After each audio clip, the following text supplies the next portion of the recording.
கர்த்தருக்குள் அன்பான சகோதரர்கள் சகோதரிகள் யாவருக்கும் நம்முடைய ஆண்டவரும் மீட்பருமாகிய இயேசு கிறிஸ்துவனுடைய இனிய நாமத்தினாலே வாழ்த்துதல்களை இந்த அருமையான வேளையில் உங்களுக்கு சொல்லிக் கொள்கிறோம். பிரியமானவர்களே, அன்பாய் வாழ்வது என்ற ஒரு பாட வரிசையில் அன்பை குறித்த பாடங்களை நாம் தொடர்ந்து படித்து வருகிறோம். இந்த பாடங்கள் உங்களுக்கு பிரயோஜனமாக இருக்கும் என்று நாங்கள் நம்புகிறோம். தொடர்ந்து தேவனுடைய வசனங்களை நீங்கள் தியானித்து பாருங்கள். மற்றவர்களோடு இந்த செய்திகளை பகிர்ந்து கொள்ளும்படி உங்களை அன்போடு கேட்டுக்கொள்கிறேன்.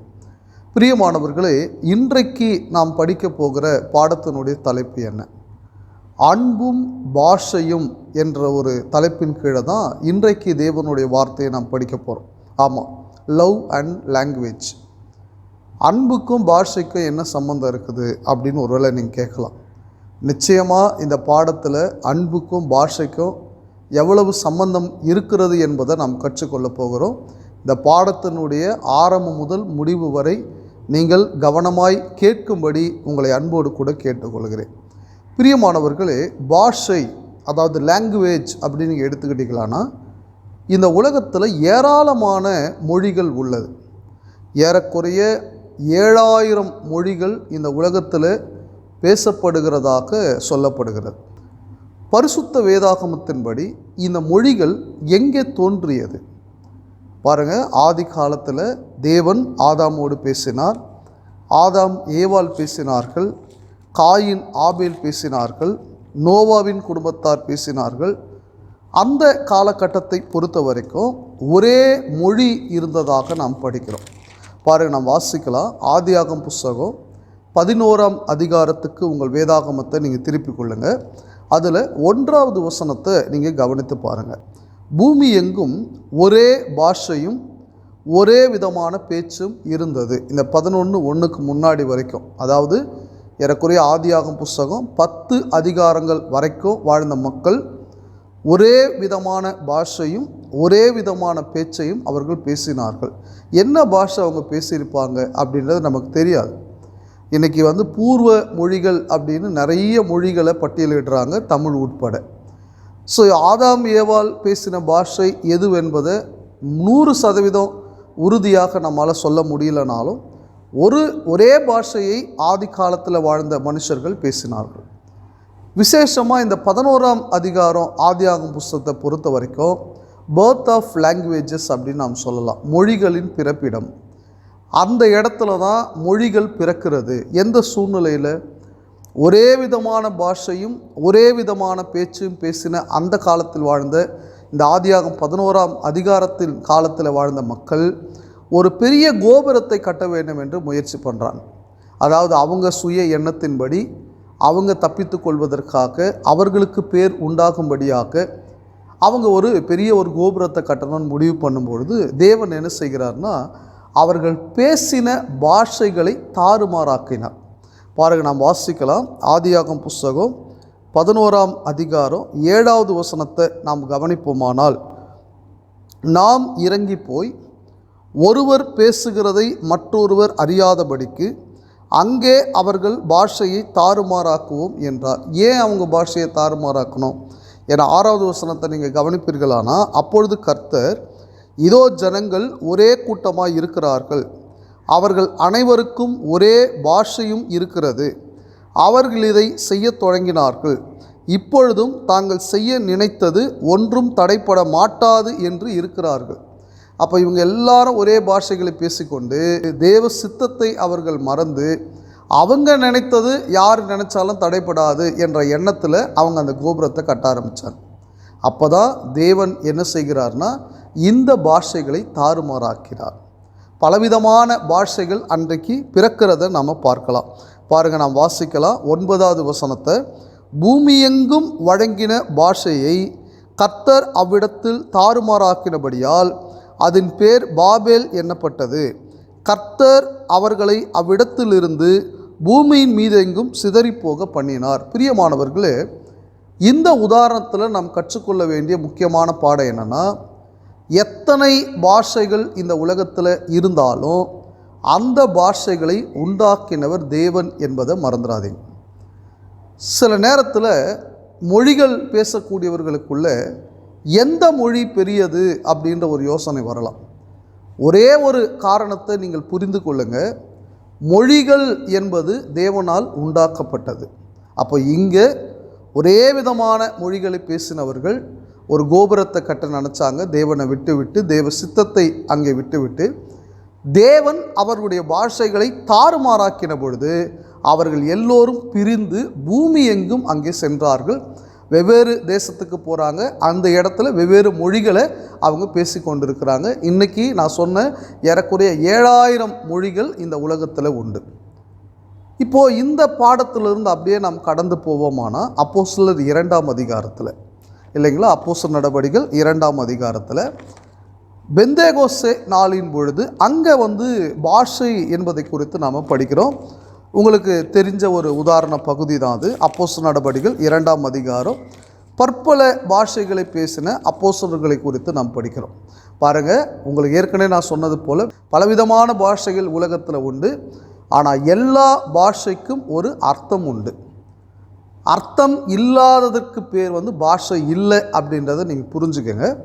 இந்த அப்போஸ்தலர் 2ஆம் அதிகாரத்தில் அப்போஸ்தலர்கள் பரிசுத்த ஆவியானவருடைய வரத்தை பெற்றுக்கொண்டவர்கள் பல்வேறு பாஷைகளில் அவர்கள் பேச தொடங்கினார்கள். பாருங்கள், நான் வாசித்து காட்டுறேன். அப்போஸ்தலர் நடபடிகள் புஸ்தகம் 2ஆம் அதிகாரம் 4வது வசனத்தை நீங்கள் கவனித்து பாருங்கள். அவர்கள் எல்லோரும் பரிசுத்த ஆவியினாலே நிரப்பப்பட்டு ஆவியானவர் தங்களுக்கு தந்தருளின வரத்தின்படியே வெவ்வேறு பாஷைகளிலே பேசத் தொடங்கினார்கள்.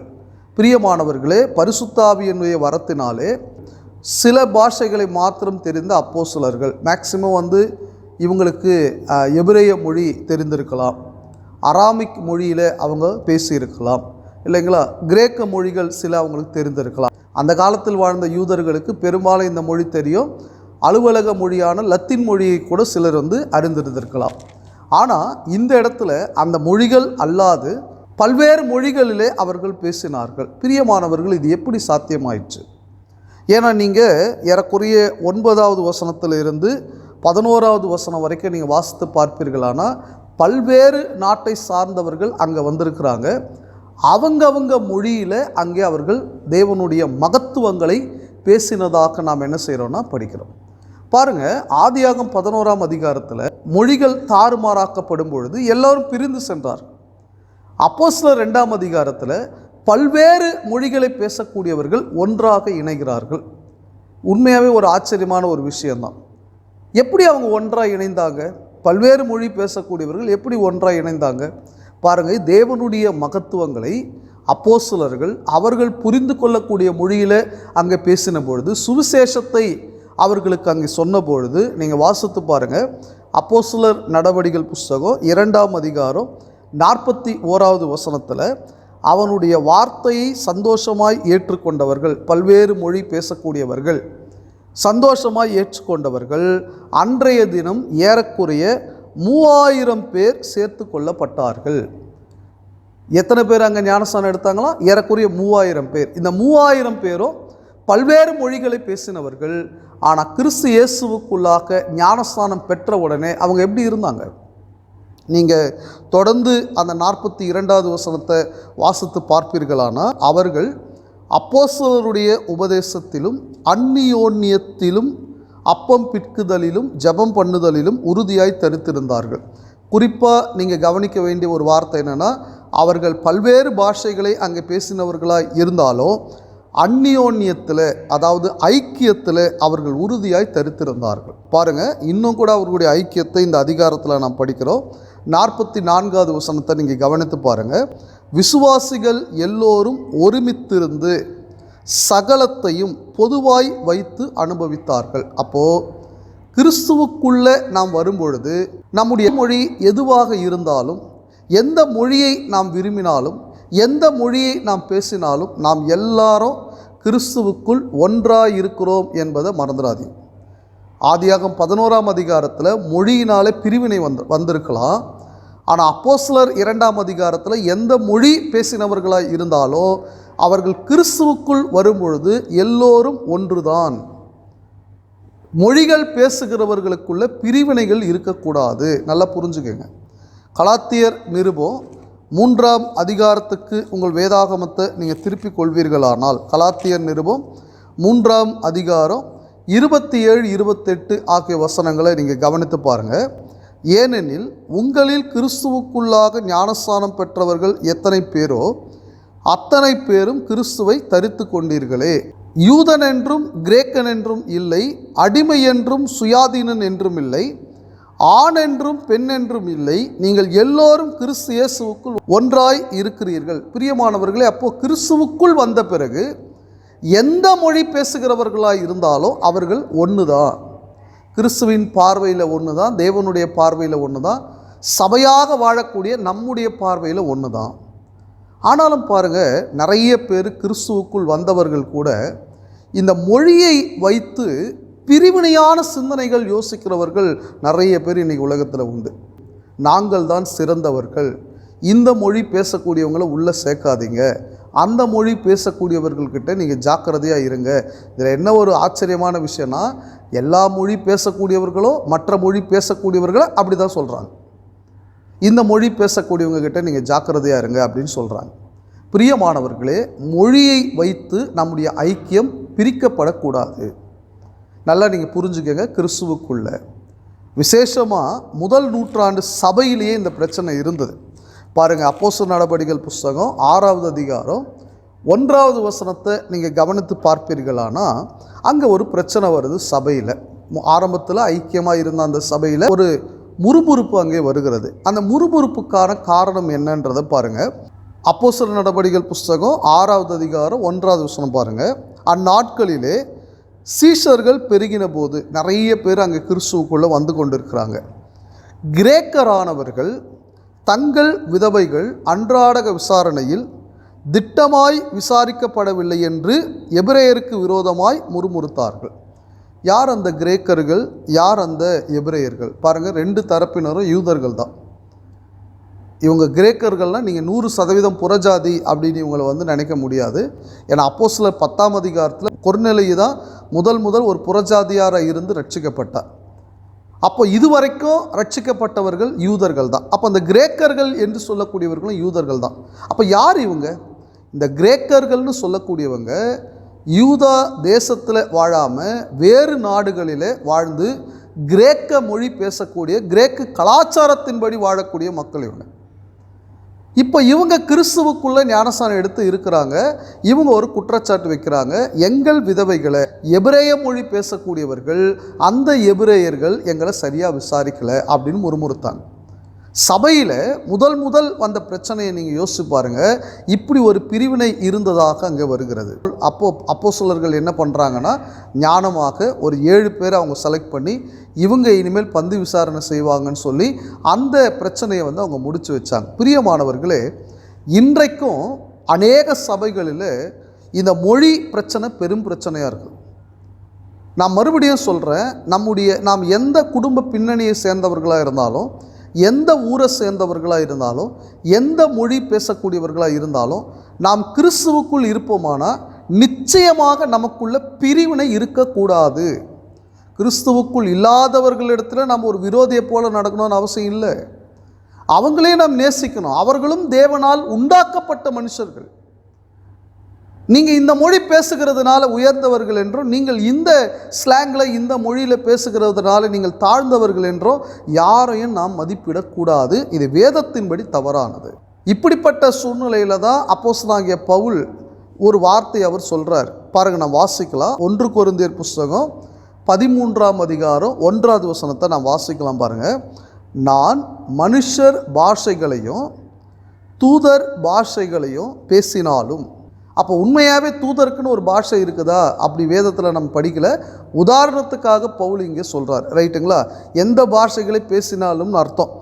எந்த பாஷையை பேசினாலும் அன்பு எனக்கு இராவிட்டால், பிரியமானவர்களே, அப்போ நாம் பேசக்கூடிய மொழி எந்த மொழியாக இருந்தாலும், எந்த மொழியில் நாம் பேசினாலும், அதற்கு எழுத்து உருவம் இருந்தாலும் இல்லை என்றாலும், காலங்காலமான தொன்று தொட்டு வந்த மொழியாக இருந்தாலும், சமீபத்தில் வந்த மொழியாக இருந்தாலும், அந்த மொழியிலே அன்பு இல்லை என்றால், நல்லா புரிஞ்சுக்கங்க, நாம் பேசக்கூடிய மொழியை குறித்து நிறைய காரியங்கள் நாம் பேசலாம். ஆனால் அந்த மொழியில் அன்பு இல்லைனா ஜஸ்ட்டு அது ஒரு சவுண்டு. திடீர்னு நாம் பேசிகிட்டு இருக்கும்போது ஒரு சவுண்டு வருதுன்னு வச்சுக்கோங்களேன். அந்த சவுண்டு ஏதாவது நமக்கு கற்றுக் கொடுக்குமா? ஒன்றும் கற்றுக் கொடுப்பதில்லை. ஜஸ்ட்டு ஒரு சவுண்டு தான். பிரியமானவர்களே, மனுஷர் பேசக்கூடிய வார்த்தைகளில் எந்த மொழி அவர் பேசினாலும் அந்த மொழியில் அன்பு இல்லைன்னா அது ஜஸ்ட் ஒரு சவுண்டு தான். பாருங்கள் என்ன சொல்கிறாரு பாருங்கள். அன்பு எனக்கு இராவிட்டால் சத்தமிடுகிற வெண்கலம் போலவும் ஓசையிடுகிற கைத்தாளம் போலவும் இருப்பேன். பிரயோஜனம் இல்லை. நான் பெருமை பாராட்டக்கூடிய சூழ்நிலை அங்கே இல்லை. நாங்கள்லாம் இந்த மொழி பேசக்கூடியவர்கள் நாங்கள்லாம் தனியாக தான் ஆராதனை பண்ணுவோம். மற்ற மொழி பேசக்கூடியவர்களை நாங்கள் எங்கள் ஆராதனைக்கு வந்து சேர்த்துக்கொள்ள மாட்டோம், எங்கள் ஊழியத்துக்கு நாங்கள் சேர்த்துக்கொள்ள மாட்டோம் அப்படின்னு சொன்னால் பரலோகத்தில் போய் எப்படி வாழ்வோம்? பூமியிலேயே வந்து நாம் மொழியை வைத்து, சூழ்நிலைகளை வைத்து, குடும்ப பின்னணியை வைத்து பிரிவினையாக பேசுவோமானா பரலோகத்தில் போய் நாம் எப்படி ஒற்றுமையாக சந்தோஷமாக அன்புள்ளவர்களாக இருப்போன்றதை நீங்கள் சிந்தித்து பாருங்கள். நான் ஒரு வசனத்தை வாசிக்கலாம். பிலிப்பியர் நிருபத்துக்கு உங்களுடைய வேதாகமத்தை நீங்கள் திருப்பிக் கொள்வீர்களானால், பிலிப்பியர் புஸ்தகம் 2ஆம் அதிகாரத்துக்கு உங்கள் வேதாகமத்தை நீங்கள் திருப்பிக் கொள்வீர்களானால் அதில் ரொம்ப அழகாக சொல்கிறார் பாருங்கள். 2வது வசனத்தில், நீங்கள் ஏக சிந்தையும் ஏக அன்பும் உள்ளவர்களாய் இருந்து இசைந்த ஆத்துமாக்களாய் ஒன்றையே சிந்தித்து என் சந்தோஷத்தை நிறைவாக்குங்கள். ஒன்றையே சிந்தியுங்கள். 1ஆம் நூற்றாண்டில் பல்வேறு பாஷைகளை பேசினவர்கள் அங்கு இருந்தாலும் அவர்கள் ஒன்றையே சிந்தித்தார்கள். ஒரே இருதயமும் ஒரே மனமும் உள்ளவர்களாக அங்கு இருந்தார்கள். பிரியமானவர்களே, நீங்களும் நானும் எப்படி இருக்கிறோம்? நமக்குள் மொழி என்பது ஒரு பிரிவினை ஏற்படுத்துகிறதா? மொழி என்பது என்ன ஒரு வருத்தம்னா, சில கணவன் மனைவிக்குள்ளேயே இந்த மொழியினால் பிரச்சனை வருது. ஒரு குடும்பத்தில் இருக்கிறவர்களுக்குள்ள மொழியினால் பிரச்சனை வருது. நான் ஏற்கனவே சொன்னது போல் ஒரு சபையில் இருக்கிறவர்களுக்கு கூட இந்த மொழியினாலே பிரச்சனை வருகிறது. எங்கள் மொழி தான் உயர்ந்த மொழி. பிரியமானவர்களே, அன்பில்லாமல் ஒரு மொழியை பேசக்கூடியவர்கள் உண்மையாகவே அவர்கள் தேவனுக்கு பிரியமானவர்கள் அல்ல. முதல்ல இந்த விஷயத்தை நீங்கள் தெளிவுள்ளவர்களாக புரிந்து கொள்ள வேண்டும். நீங்கள் பேசக்கூடிய மொழி அதில் அன்பு இல்லாமல், இரக்கம் இல்லாமல், தயவு இல்லாமல், ஆக்ரோஷமோ கோபமோ மூர்க்கமோ மட்டும் அங்கே இருக்குமானா எந்த மொழியை பேசினாலும் பிரியமானவர்களே அது பிரயோஜனமானது அல்ல. அப்போது தேவன் நமக்கு கொடுத்திருக்கிற இந்த மொழி என்பது ஒருவருக்கொருவர் அன்பு செலுத்த நாம் பயன்படுத்த வேண்டும். நல் வார்த்தைகளை சொல்ல பயன்படுத்த வேண்டும். அதையும் நான் இப்போ சொல்ல போகிறேன். தேவன் நமக்கு கொடுத்திருக்கிற மொழியில் நாம் என்னெல்லாம் செய்யணும்னு அவர் எதிர்பார்க்குறார். ஒருவருக்கொருவர் அன்பு கூறுங்கள். இப்போ நாம் படித்த 1 கொரிந்தியர் 13:1 நான் எத்தனை பாஷைகளை பேசினாலும் அன்பு எனக்கிறவிட்டால் நான் பேசுகிற மொழி பிரயோஜனம் இல்லைன்னு சொல்கிறது போல், தேவன் எத்தனை மொழி கொடுத்துருக்கிறாரோ அந்த மொழிகளில் அன்பை நாம் வெளிப்படுத்த வேண்டும். அன்பான வார்த்தைகளை நாம் கற்றுக் கொடுக்க வேண்டும். பாருங்கள், நீதிமொழிகள் புத்தகம் 25:11 பாருங்கள். ஏற்ற சமயத்தில் சொன்ன வார்த்தை எந்த மொழியில் வேணாலும் இருக்கலாம், எந்த மொழியில் வேணாலும் இருக்கலாம். ஆனால் ஏற்ற சமயத்தில் சொன்ன நல்ல வார்த்தைகள், ஞானமான வார்த்தைகள், பிரயோஜனமான வார்த்தைகள் அது எப்படி இருக்குதான்? வெள்ளி தட்டில் வைக்கப்பட்ட பொற்பழங்களுக்கு சமானம். பிரியமானவர்களே, அது ஒரு நல்ல வார்த்தை. அன்பு இருந்தால் எந்த மொழி பேசக்கூடியவர்களாக இருந்தாலும், ஒருவேளை அவர் பேசுகிறது நமக்கு புரியவே இல்லைனாலும் நம்மால் அதை உணர்ந்து கொள்ள முடியும். இதுதான் அந்த அன்பினுடைய சூழ்நிலை. பிரியமானவர்களே, அப்போ தேவன் நமக்கு கொடுத்திருக்கிற மொழியில் நல்ல வார்த்தைகளை பேசுவது, நல்ல காரியங்களை பேசுவது, குறிப்பாக தேவனை துதித்து பாடுவது, ஜெபிப்பது, சுவிசேஷம் சொல்லுவது. வேதாகமத்தை பொறுத்த வரைக்கும் நீங்கள் இந்த மொழியில் தான் பிரசங்கம் பண்ணணும், இந்த மொழியில் தான் ஜெபம் பண்ணணும், இந்த மொழியில் தான் பாட்டு பாடணும் அப்படின்னு நமக்கு சொல்லலை. எந்த மொழி உங்களுக்கு தெரியுமோ அந்த மொழியில் நீங்கள் தேவனை துதித்து பாடலாம். அந்த மொழியில் சுவிசேஷத்தை பிரசங்கம் பண்ணலாம். அந்த மொழியின் வேதாகமத்தை படித்து நீங்கள் சட்டத்திட்டங்களுக்கு கீழ்ப்படிந்து நடக்கலாம். நல்லா நீங்கள் புரிஞ்சுக்கங்க. ஏன்னா ஆண்டவராகிய இயேசு கிறிஸ்து நாம் எல்லோரும் ஒற்றுமையாக இருக்க வேண்டும் என்று தான் அவர் எதிர்பார்க்குறார், இல்லைங்களா? பாருங்கள், 1 கொரிந்தியர் புஸ்தகம் 1ஆம் அதிகாரம் 9வது வசனத்தை நாம் கவனித்து பார்ப்போமானா, தம்முடைய குமாரனும் நம்முடைய கர்த்தருமாயிருக்கிற இயேசு கிறிஸ்துவுடனே ஐக்கியமாயிருப்பதற்கு உங்களை அழைத்த தேவன் உண்மையுள்ளவர். அப்போ எதற்காக இயேசு கிறிஸ்து அழைத்திருக்கிறாரா? ஐக்கியமாயிருப்பதற்கு, அன்பாயிருப்பதற்கு அழைத்திருக்கிறார். ஆனால் நமக்குள்ள பிரிவினைகள் இருக்கலாமா?